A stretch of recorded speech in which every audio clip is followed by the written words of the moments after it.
What's going on, guys? In this video, I'm going to show you guys what it means to take partials. Okay, so as you guys see here, I have a Bitcoin trade in profit here on this buy order, right? So what we want to do is we want to take partials. So if we go ahead and go to the chart here, we see that price may turn around here and come back down. Okay. So at this area, this can be a good place where we can close out partial orders, right? We don't know if price is actually going to come back down or if this is just a little pause before we continue up, right? So if you're unsure, it's always good to take partials and secure some profits, right? Securing some profit is better than securing no profit, right? So if we go back to our trade screen, okay, we can go ahead and click our Bitcoin order, swipe it to the left, and we can go ahead and click the close button, which is the check mark with the little circle on it.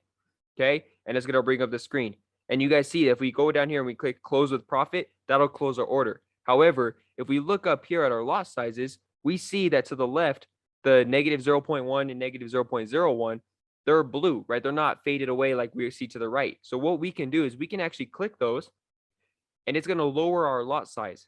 So now if we look at the bottom where it says close with profit, we can close out less profit than closing out the full order. So what this means is essentially, instead of closing out the full order and just taking our profit, we can close out partial order and secure some profit and let others run, right? So in case price does continue to go further, we can still collect more profit as we go along, right? So if we put our 0.1 lot size down to 0.05, we can go ahead and close out half of our lot sizes right here by clicking close with profit now.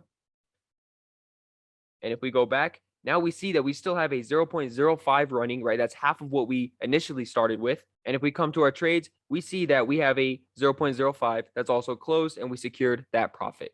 Okay, guys. So that is what it means to close partials, where essentially instead of closing out our order or letting it run, we can secure some profit and let the rest run, right? And that's going to help us to be able to make sure we make some money, but also let the trade run in case we can make some more money. Okay. So guys, I hope that makes sense on how to take partials. And I hope you like this video. Thank you guys for watching, and I'll see you guys next time.